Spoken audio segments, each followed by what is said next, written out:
What a night for the Sydney Swans. Melbourne lose 2 in a row. An epic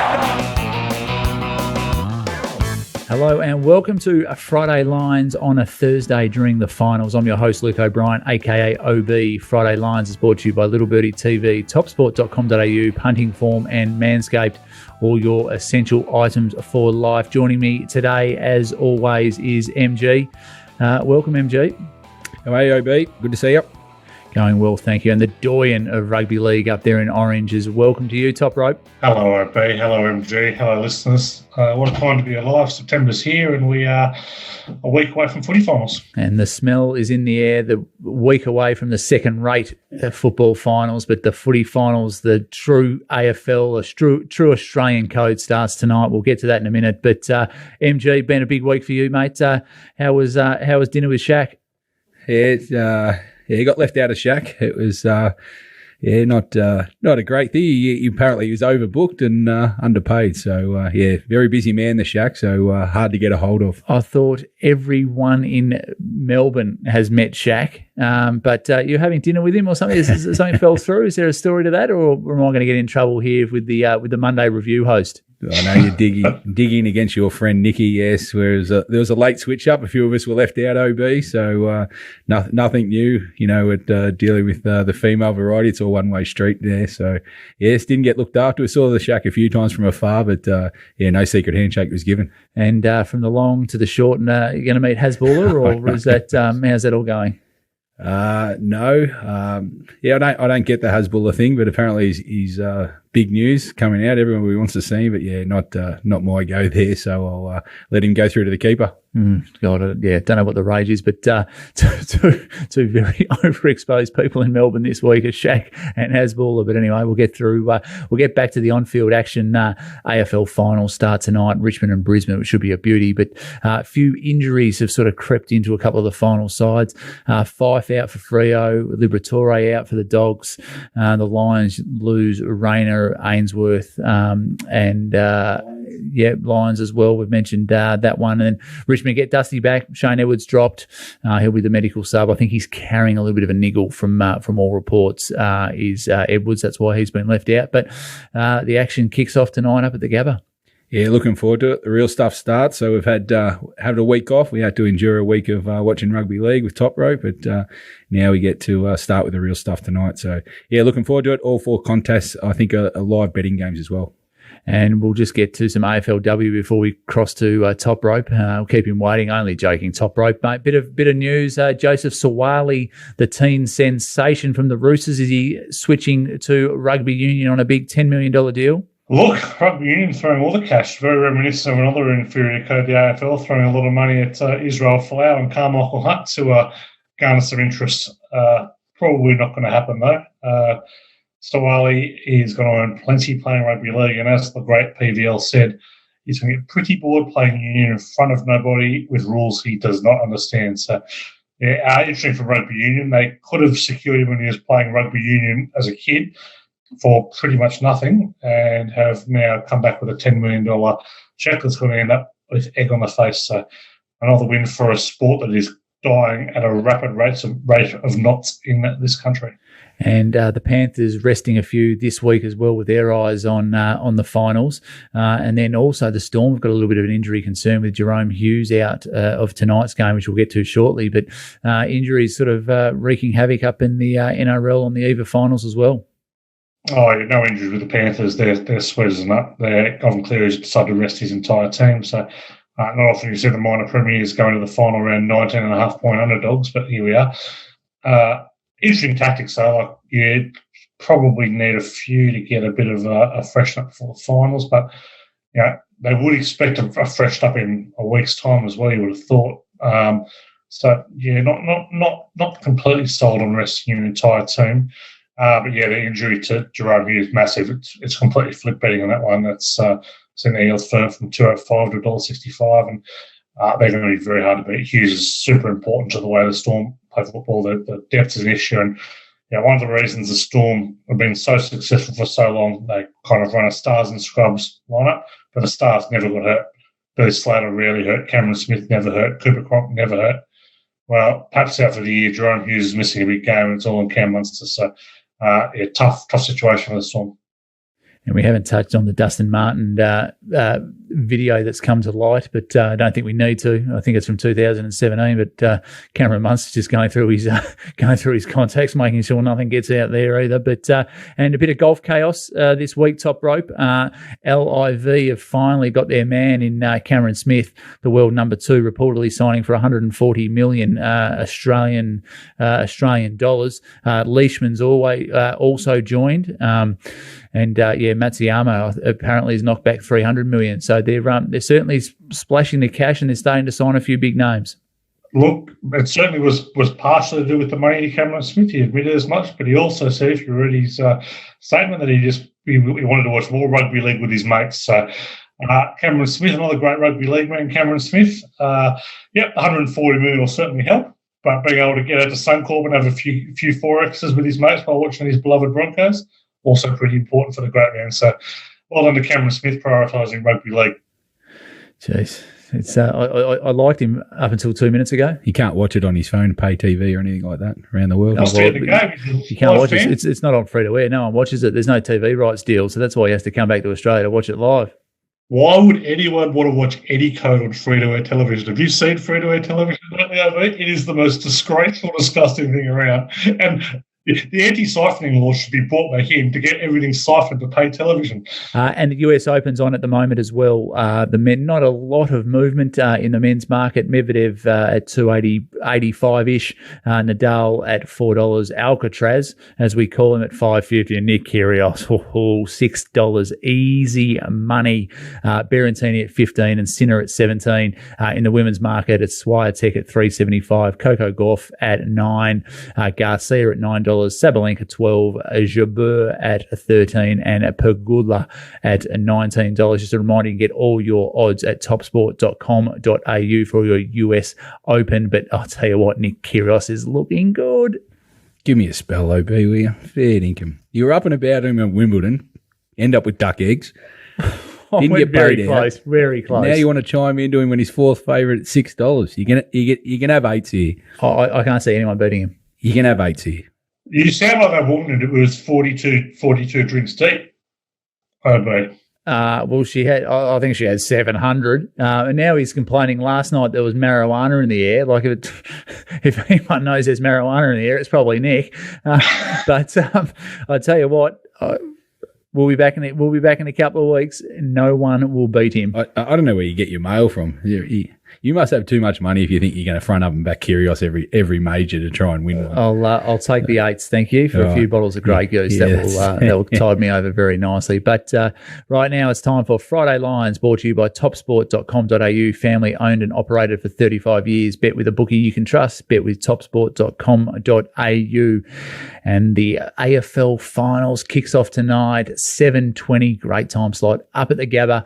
Brisbane 2.18, the Tigers $1.71, the line 5.5, over under 176.5. I think the Lions are at a very good odds here, MG. I'd like to hear your case against the Lions. Yeah, I can build a pretty good one, OB. I actually did come on the Monday show hinting against your host, Nikki. She tipped it for a charity, Richmond. I think she got the minus maybe 3.5. And at that stage, I thought Brisbane might have been the value in there. But since the sides have come out and how they line up, and looking at Richmond's potential forward line against Brisbane's back line, that's where the concerns lie for me. So the market's all been for Richmond as low as 2.5 out to 5.5 now. So it's rare for a finals team going in at home to be the outsider. So it doesn't happen too often. And so I understand why you think Brisbane look attractive in their odds, and you're not going to talk you out of it. You probably have to wait late. It only seems to be trending one direction for Richmond at this stage. As I said, this is, Richmond do have a 14-2 head-to-head over Brisbane. And, the thing that offsets that, I guess, is Brisbane of 9-2 at home this year, so they do defend the Gabba very well. The week off, I think, will suit Brisbane. They'll be able to reset and everything like that. I just think they've just lost one or two defenders too many against Richmond's Twin Towers, and also with Martin coming back into the forward line, add Bolton in there. I just think it's too dangerous. I think with both offenses very good, ranked 1 and 2 in the AFL this year. So I'm leaning more towards a total. I think the total hasn't moved. It's been pretty much solid around the 176.5. I think clear air tonight. I just think it won't be a typical finals game. I think it'll be more open. I think there'll be plenty of scoring. I just think Richmond will outlast Brisbane. Brisbane were 42 points up. Yes. I know they lost. Yep. They were 42 points up. So they showed they can score. They show they've got the formula that they can win. I agree. I think Adams is a huge out in the back line. I think him and Andrews complement each other really nicely. I think Payne's an okay player. But yeah, I get they've got their worries, but they can score, Brisbane. They can score quickly. They can score heavily. I like them. I just don't know what the rage is about the Tigers. They only sort of snuck into the finals. I know there was a couple of really close losses in there. They could have been a bit higher up the table, but yeah, I like the Lions. I agree with you. At the price, Brisbane at home do look value. They're just trending for Richmond way, and the way the team matches up, it's just hard for me to pull the trigger on Richmond being the away favourite for sure. I'm going to stay out of that and concentrate on the total. I just think obviously the midfield's a crucial battle here. Richmond are bringing in some form. They've won 4 straight, so they're on the upward curve for sure. As I said, I think the week will suit Brisbane, having the week off just for them to reset and get ready for it. In front of a home crowd, I know it'll be probably 50-50 in the crowd. There'll be plenty of Richmond supporters up there, but yeah, I just think there'll be plenty of score in this game, an attractive game to watch.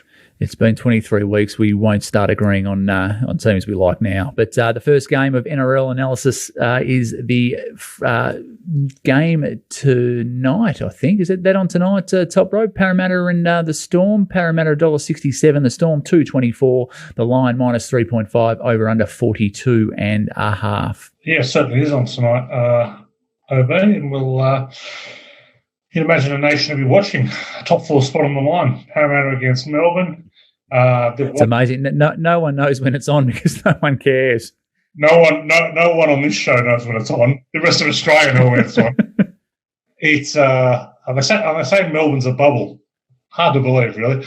Well, we've got the one Melbourne branded team that doesn't have anyone crying in the side, so this should you'd imagine they'll put up quite a fight this week. But yeah, like we mentioned earlier, the loss of Jerome Hughes. Big out. Melbourne have been huge drifters. They're going to be up against it with no Hughes.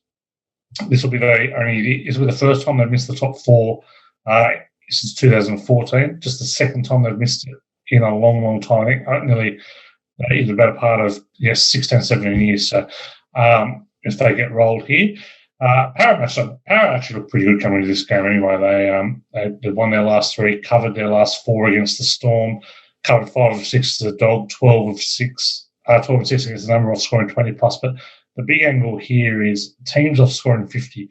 Last 4 years, 20 and 9 against the spread. Attack tends to mean holding form. Yeah, Storm are a good away side. They particularly against the Eels in these big games. Parramatta have lost so many big finals and crunch games against the Storm, but I just think in their current form, I think the Eels are going to put up too much firepower for the Storm. Yeah, I think without Jerome Hughes. And the Eels sort of, I think over the last couple of years, Toprope, correct me if I'm wrong, but they've had a pretty good record against Penrith and the Storm. They seem to sort of get themselves up for these games. Yeah, they really do. They beat Penrith and the Storm in consecutive weeks earlier in the year. The problem with Parramatta over the last few years, and this has been a knock on Brad Arthur, is that they've really faded towards the back end of the year, and they've gone bang 3 or 4 of the last 5 years and haven't got to a preliminary final in a long time. So, give them an opportunity. Would love the double chance, but all the knocks on Brad Arthur, he's gone fine at the right time of year. They scored 50 last week against the Broncos, who were in the finals until that loss. So. They're going to be very hard to beat the Eels. They're playing some good football, and to me the issue is that for the first time in a long time, the Storm's depth has been well and truly tested. Yeah, they are certainly good to watch. As we look at the Friday night AFL, the first qualifying final, the Demons $1.48, the Swans $2.70, the line -12.5, over under 161.5. Friday night 7:50 MCG. I'm really looking forward to this one. The Swans beat Melbourne at the G early in the year. The D's have certainly hit their straps over the last few weeks. This looks a beauty. Yeah, probably the pick of the finals, I think, OB. This one, second v third, both with identical records of 16 and 6. So, as you said, Sydney will hold no fears coming to the MCG. They've got a solid 10 and 2 record against Melbourne. They've won 7 of their last 8 at the G. And, they did beat them back in round 12 by 12 points, I think it was, OB. So, they'll be full of confidence, Sydney. They've got very few weaknesses in their side. I think there's a very good spot for Sydney to bet here. The OB market coming out at 13, Melbourne, it's just slipped down 1 point to 12. So any support has gone slightly to the Sydney side. And I just think, I don't know, with Melbourne, they did win their last 2 to end the season, but they've been a bit inconsistent probably over the last 6 or 8 weeks. But I just think, Melbourne has got the league's best defence, so Sydney are going to have to crack that. So I'm going to stay out of the total here, but I really like Sydney at the plus. I think getting just on 2 goals start at the MCG, where they've got a pretty good record both against Melbourne and at the MCG. I think they'll be chock full of confidence. Oh, this looks a beauty. Friday night MCG. This is when you want to play football, and 2 very good sides, really well coached. Both looking pretty good. Nick, looks a beauty. As we look at the NRL match tomorrow night. The Roosters $1.74, the Rabbitohs $2.10, the line -1.5, over under 44.5. The first game at the newly built Allianz Stadium, where the Roosters won't let the Rabbitohs train, and the Rabbitohs want to play there, and they're not allowed. And the New South Wales government just letting the brand new stadium just have one team. So it looks a good business model up there, Toprope. Look, I just think it's great. Friday night, a packed house at the home of Australian sport, and the Sydney Football Stadium hosting the Sydney Roosters against the South Sydney Rabbitohs on the eve of the finals. What a wonderful night of sport. It should be a great opening to, you'd love to call her the old girl, but it's actually not that old, only opened in 1988, as Matt Nable has told everyone the entire week ad nauseum. Plenty of hate for this one, like you touched on, OB. A few games off the field between the Roosters and the Bunnies right now. But the real underlying current here is this will be the first time Latrell Mitchell and Joey Manu was squared off since this corresponding battle last year where Latrell busted Joey Manu's jaw. Very, very controversial match. The Roosters were absolutely frothing after that one. South have won 4 straight against the Chooks, all by double digits, but I can see the Roosters being up for this one. I think they're playing a brand of football that's better suited to win these big games at the moment. They've covered 5 or 6 as a favourite. Going to be with the Roosters here. Not a huge confidence play. Absolutely the most appetising sporting event in Australia this weekend. And the Chooks, I think, will just get the job done. I think the Super Netball's on as well, which I'd rather watch on a Friday night than watch the Roosters and the Bunnies. But anyway, the Roosters are in good form. The Bunnies are in good form. Looks a good game. It's just a shame it's up against Australia's number 1 sport and the final. So anyway, as we look to the second qualifying final on Saturday twilight at the MCG, the Cats $1.39, Collingwood $3.05, the line -16.5, over under 164.5. Oh, this another mouth-watering game on paper. Look, I won't pot the AFL. I was like, I shouldn't do it, but the 4:35 time slot, I'm not sure about it. Anyway, it's on then. First versus a fourth looks an absolute beauty as well. MG. Yeah, it won't matter what time they play it. The crowd will rock up. I think they'll. They get 80 to 90. At least it was sold out. I think they put some standing room tickets up on Tuesday that was quickly snapped up by Geelong and Collingwood members. So it's just what the MCG sort of rolls in. But yeah, it looks a big crowd. Average crowd for the MCG final, I would have thought. This is obviously a great, sets up for a classic, I reckon, this one. This is first v fourth. Obviously, these 2 teams have won 25 or 26 between them. So Geelong are on a 13 straight and Collingwood have dropped 1 within that time. Obviously had a lot of close wins, Collingwood of late. Yeah, I just think the betting's a bit too lopsided here. I know Geelong finished on top.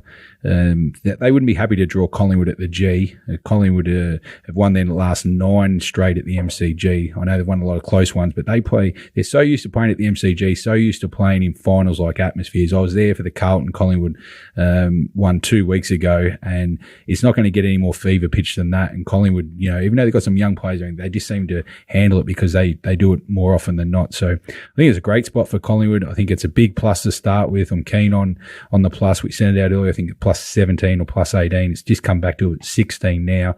I don't think there's too much between them on paper. Geelong have got a better recent record against Collingwood. They go well at the G. It's not like they don't perform. They've won 4 out of the last 5. As I said, Collingwood this year, 12 or 14 at the G, won their last 9. I just think it's 3 goals start or thereabouts is a big start. The amount of close games Collingwood have played in and won most of them, I just don't think there'll be too much in it coming to 3-quarter time in the last quarter. I think it'll be a great finish, hopefully, with a big crowd, and I just think the big plus, it's a good spot for Collingwood. Yeah, I think it's for a neutral supporter, this one's a beauty to watch. And for all the punters out there, reminder to get to topsport.com.au as we look at St. George-Illawarra Dragons against the Brisbane Broncos. St. George 242, the Broncos 158. The line 4.5, over under 51.5. Poor Toprope, it's 10th versus 9th. This one could still shape the 8. Brisbane have to keep winning to put some pressure on the Raiders in 8th spot. How do you see their chances? Yeah, they've got to win. They've got to win by a big amount. I think they're gone though. I know on the show tipped on the Monday show, tipped the Broncos out as the early play, but completely switched here. The Dragons have got a great record against the Broncos. They won 5 or 6, covered 6 of 8. Covered 6 of the last 7 at Cogra. The concern for me is the Broncos. They just don't really bounce back off bad defensive showings. Covered 4 or 15 off conceding 30 plus. They covered only 38% on the road. They've also got a number of ex-Broncos in that Dragons team. Coach Anthony Griffin, Ben Hunt, Josh Maguire, a couple others who will show absolutely no mercy on the Broncos. Not a little controversy that's flared up this week. 5'8" Tyson Gamble was on a podcast saying Kevin Walsh doesn't really coach the Broncos. Adam Reynolds is who they go for their old on-field footy stuff. Kevin's just there to quote-unquote rev up the boys. So a fair backhander there for the head coach. So might be some trouble there at the Broncos. Could be at the Dragons for the 4.5 coming head-to-head. Well, is Tyson Gamble still at the Broncos? Playing a lot of reserve ground for the Broncos this year. So. I wonder why. It's hard to understand why he would be spending a lot of time on the Reggies, but he did get recalled this week. So maybe Adam Reynolds decided he was the player. After a pump up for Reynolds has got him into the side. As we look at the final for this round, Fremantle and the Bulldogs over at Optus Stadium on Saturday night. The Dockers $1.51 against the Bulldogs $2.62. The line minus 11.5, over under 150.5. Fife out with a hamstring. It's a big blow to Fremantle's chances. Tom Liberatore out for the Bulldogs, also with a hamstring. I think the Liberatore out is a far bigger out than Fife. I actually think with Fife coming back in, he's a little bit underdone. Fremantle have showed they play okay without him, whereas I don't think the Bulldogs play that well without Liberatore. He's played every game this year, and he'd be right up there in their best and fairest. It's a worry for mine. Yeah, big loss, OB. I have to agree with you there, and it's more damaging for the Bulldogs because he needed to go to probably Brayshaw as well, and he plays two-way Libba, so he's definitely the barometer within that midfield. So yeah, they're going to have to overcome that. By saying that, the Bulldogs do have plenty of midfield depth, but yeah, he is probably the heartbeat within that side. So the Bulldogs, are going to have to prepare for him. I think he's out for the rest of the year as if the Bulldogs do go forward as well. So it's a big loss. This match is probably the least, exciting of the 4 matches, being the last one. I just think there's a bit of weather around, although it may look to clear. I think there's been huge hemorrhage on the total with the early weather report, but I think the weather will clear up there. So I think there's a play for the over, even though they are low-scoring teams, especially Freo. I just think it got down to 148, 149. I think it's on the cheap side. So if I was playing in this game, I'd be looking for the over total at the current price, and I'm going to stick with the Bulldogs. I just think the plus again. I know it's a tough road trip going over to Perth. The stats probably don't back it up either. Fremantle got a 9-4 head-to-head record against the Bulldogs, and they've got a dominant home ground advantage. They did play a month ago also, round 21, and Freo got them by 17 points. So the Bulldogs have got a few stats against them. I just think, the plus 14.5 was big at the start of the week, which we did send out as a bit of a play. Now it's down to 11. So probably with losing Fife and Libba, it has changed around a bit. I just think, plus 2 goals start for the Bulldogs, not bad. And I think there's an overplay. Keep an eye on the weather. You can bet late. But I just think that the total will creep up a bit. But I'm not convinced on Freo. Bulldogs, probably shouldn't have got in the finals. Carlton was stiff to obviously miss. So I think they'll play with no pressure. And I think that might be the deciding factor. I think we always talk about the Bulldogs, that they outside the top 4, Beveridge gets them on a roll. I just think they've done too much hard work to get to this point. And I think the Dockers at home might be too strong, but once again, it looks a beauty of a final over there in Perth. As we go through the remaining games for NRL round 25, and you cannot hide this game away any further. It's the Bulldogs at $1.48 against the Seagulls, $2.70. The line -6.5, over under 53.5. I think people are working late on Friday night to try and avoid this one, Toprope. That's why you're trying to avoid it. The Bulldogs on their way to a rare flogging. It should be very entertaining. Yeah, the Bulldogs look a good chance against the homophobes. Manly have won 7 straight against the Dogs in Kieran Foran's last game. Most astonishing fact of the season, Kieran Foran, who couldn't get through an entire season in his 20s, has managed to survive the whole season for the Storm, other the Seagulls and players. So I don't know if the cow's blood's still a thing at Manly, but certainly got something going right for him. But, I expect the Bulldogs to win this. I expect them to win it well. Best bet, though, there's going to be points galore in this game. Manly cannot tackle for the life of them. Bulldogs got points in them under Mick Potter, so I think we're going to see plenty of points. So the best bet over 53.5. Manly don't like tackling. They don't like getting too close to other men. But anyway, the Warriors and the Titans is the next game. The Warriors $1.55. The Titans $2.50. The line -5.5. Over under 57.5. The season end can't come quick enough for both these sides. Toprope. Yeah, very low rent game. But Warriors, one of the strongest players of the week. They've played 3 since going back to Mount Smart, covered all 3. They've been much, much better there. They've covered 7 straight off conceding 46+. Titans, big win over the Knights last week, including surviving the last 20 minutes with 12 men, but covered just 2 of 10 road games, 5 of 19 off scoring 30+.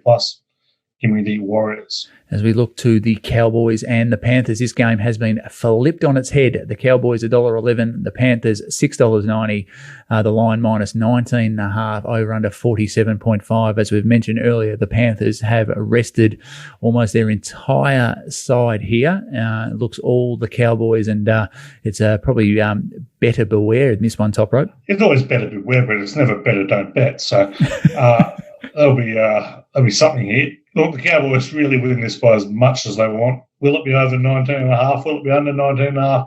I'm leaning towards over. I think you'd be a game punter just to take the minus. If you're going to bet this game, I'd be looking at a bit of the old Ric Flair 30+ for the Cowboys around the $3.30, $3.40 mark. I think the Cowboys get rolling. They're the 4th highest scoring team. They can put a number on the Panthers. So they've got, I think, 9 players in their side who have played they're either on debut or played fewer than 10 first-grade games. Or debut from my local club, Liam Henry from the Mighty Orange Sims. He will be debuting for the Panthers. So anyone's getting a call-up at the moment. I think they're up against the Panthers. Cowboys to win by plenty. As we look at the early game on Sunday, is the Knights $6.25 against the Cronulla Sharks, $1.12. The line 18.5, over under 53.5. The Sharks, they're looking at finals, and the Knights are looking towards a Mad Monday. Toprope. The Knights are also looking at firing Adam O'Brien on Monday, so that can't come quick enough. So the Sharks, very good away from Shark Park, covered 7 of 8. They also hold form off big wins, covered 5 of 6 off winning by more than the score. The Knights covered just 4 of 15 as a home underdog, being a wretched season for them. got to be with the Sharks here. And the final game for round 25 is the West Tigers, $3.80. The Canberra Raiders, $1.27. The line at 12.5, over under 49.5. The Raiders have to keep winning, but this one looks like they should get the job done against the disappointing West Tigers. Yeah, wouldn't be beating this one early. We'll wait to see what happens to the Broncos. If the Broncos win, then they've got to win. I don't particularly like taking their Raiders at big minuses, but if there's one team to do it against, it is the Tigers. Their ability to lose last week against the Dragons was something truly spectacular. To have first-grade players not understand the most basic of rules was truly something to behold. They conceded 72 points the week before. If Brett Caball ever had head coaching ambitions, they were well and truly gone by now. So, it should be absolutely lock him up in an insane asylum if he thinks he's ever going to get a gig. Appalling stuff. The Tigers, look, it's Leichhardt. You can't underestimate, the kind of energy they get from that game. But the Raiders have way too much talent, and they've made a recent habit of thumping the Tigers. They've won 8 of the last 9, 6 of those 8 wins by 18 plus. I'll take the minus. Thank you very much, Toprope, for all your informed NRL betting action. You can locate the GGOA for $22 a week in the littlebirdie.live shop for all your NRL betting action, and the AFL Stings for $22 a week, also in the littlebirdie.live shop for all your AFL betting action. MG, off to any games this weekend? Chance tomorrow night, Melbourne, Sydney, yes. Okay, we'll have a great weekend. And Toprope, thank you very much for joining us up there in Orange. Have a great weekend up there, and hopefully we kick home a few winners. And that's a wrap for this week's Friday Lines on a Thursday. Thanks to MG and Toprope. You can follow us on YouTube, find us in the Apple Store, on Spotify, on SoundCloud, wherever you listen to all good podcasts. You can follow at Little Birdie TV on Twitter and Instagram. Remember, all your footy betting action can be found at topsport.com.au. And we'll be back next Thursday. We'll be back for the finals Thursday lines. And don't forget to join Nikki on Monday for the first look with all your weekend's action in review. Punt well, punt responsibly, and have a great weekend, punters.